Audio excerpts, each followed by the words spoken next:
In the winter of 1846, 87 pioneers vanished into the white silence of the Sierra Nevada mountains. They were ordinary families chasing an extraordinary dream. The dream of California, a place whispered about in taverns and newspapers as paradise itself. A land of gold, green valleys, and endless promise. But that dream never existed. Not for them. Because what awaited the Donner Party wasn't paradise. It was a nightmare carved into snow and bone. They called it a journey of hope. History remembers it as the darkest chapter of the American frontier. It began with a simple decision. A shortcut, a few words on a map that promised faster travel, and ended in silence, starvation, and cannibalism. This is not just a story about people lost in the mountains. It's a story about what happens when the human mind begins to unravel, when hunger turns hope into horror. In the spring of 1846, George and Jacob Donner were respected men, wealthy farmers from Illinois who had everything to lose. But they, like thousands of others, were drawn by the Western fever.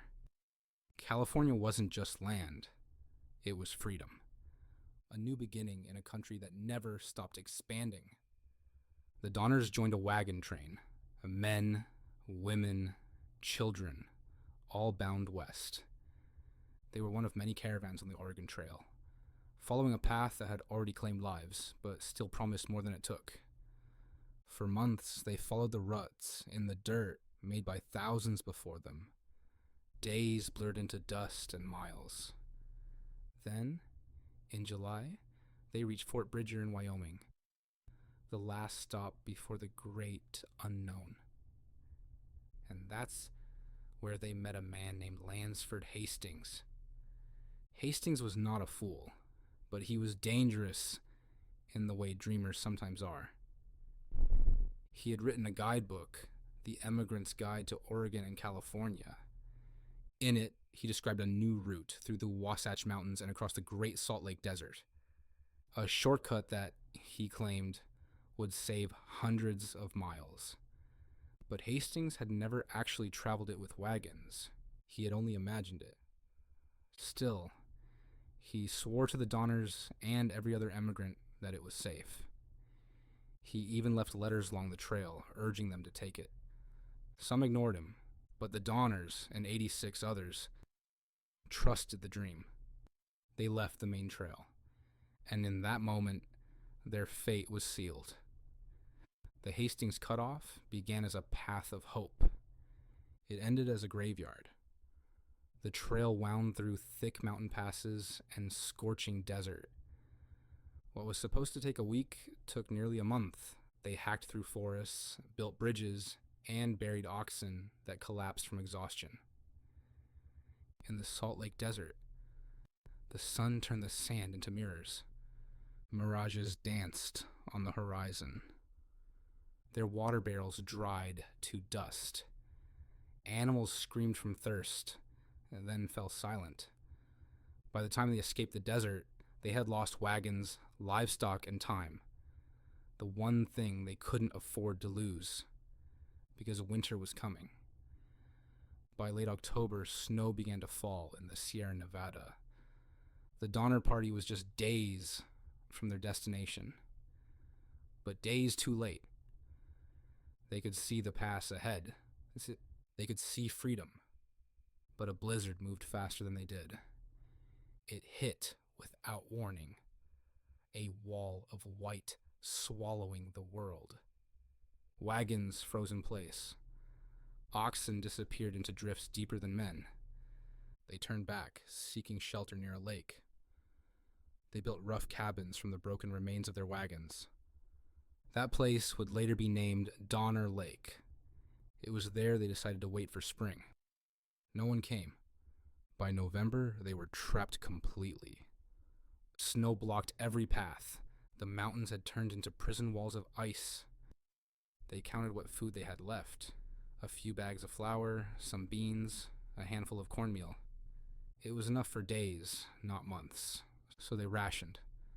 They boiled ox bones for soup, scraped hide from wagon roofs, and chewed on leather belts softened in water. The wind outside howled day and night. Inside, the fires burned low, and hope burned lower. They could hear wolves circling beyond the cabins. But soon, even the wolves stopped coming. There was nothing left alive to hunt. By December, starvation had begun its quiet work. Children whimpered in their sleep. Mothers whispered lullabies they no longer believed. Men stared at the fire for hours, seeing things that weren't there. Diaries from the survivors spoke of time stretching, days blending together, hunger becoming a kind of madness. Then, one morning, a group of 15 decided they would not die waiting. They called themselves the Forlorn Hope. They would try to cross the mountains on foot. No wagons, no animals, just a few scraps of food and desperation. Within days, the snow swallowed them. They wandered in circles, blinded by the storm. When one collapsed, the others ate what the cold had preserved. By the time rescuers found them weeks later, only 7 remained alive. The rest were gone, consumed by both the snow and by the living. Back at the cabins, those who stayed were slowly dying. They burned everything that would burn. They boiled bones, ate candles, scraped bark from trees, and then, when that was gone, they turned to the unthinkable. No one remembers who spoke it aloud first, but the dead no longer needed what the living did. They called it survival. They called it mercy. And in that moment, humanity ended. Fathers carved meat from frozen corpses. Mothers fed their children what had once been neighbors. They whispered prayers as they ate, hoping God would forgive them. But the silence of the mountains answered for him. February came, and with it, the first rescue party. 4 men stumbled into the frozen camp expecting to find skeletons. Instead, they found something worse. Cabins filled with bones, stripped clean. Hands blackened by frostbite and fire. Children with hollow eyes staring at the rescuers, as if unsure whether they were real. A note scrawled on a wall read, "Gone to get help. Back soon." But no one ever came back. Only 48 of the original 87 survived the mountain. They were taken down the pass, one by one, through paths lined with the frozen bodies of those who never made it. For years, no one spoke of it. The survivors tried to rebuild their lives, but the name Donner followed them like a shadow. They were whispered about in church pews and taverns. Children would point and say, "That's one of them." Some denied what they had done. Others said the truth didn't matter anymore. And then, something strange began to happen. Travelers passing through Donner Lake spoke of voices in the wind, pleading, crying, calling names that no one alive remembered. Historians wrote it off as superstition, but the locals, they still tell stories. Stories of flickering lights in the snow, of handprints appearing on frosted glass, of whispers echoing from the trees asking for forgiveness that never came.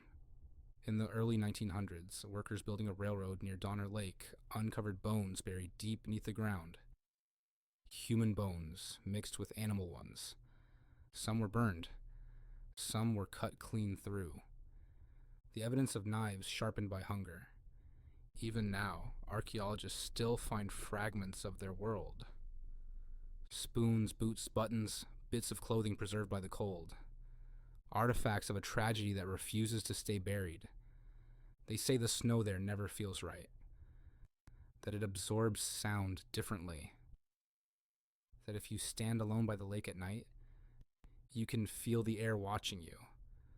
But the story of the Donner Party isn't just about horror. It's about the line between life and death, and how thin it really is. We like to believe we'd never do what they did. That we're stronger, more moral, more civilized. But hunger doesn't care about civilization. Desperation doesn't ask for permission. When stripped of everything, when every breath costs effort and every heartbeat feels borrowed, you find out what you truly are. Some became monsters. Some became ghosts. And a few became legends. History says they were victims of bad luck. But maybe luck had nothing to do with it. Maybe the mountain was always meant to take them. Maybe it was never about hunger, but about punishment for human pride. We call it survival. But the snow remembers something else. It remembers the screams that stopped too soon, the prayers that froze in the air, the silence that came after. 87 went in, 48 came out, and the rest became part of the mountain. The wind still moves across Donner Lake. It whispers to anyone who listens long enough. Not words of warning, not even sorrow, just a question. Would you have done any different? This was the last feast.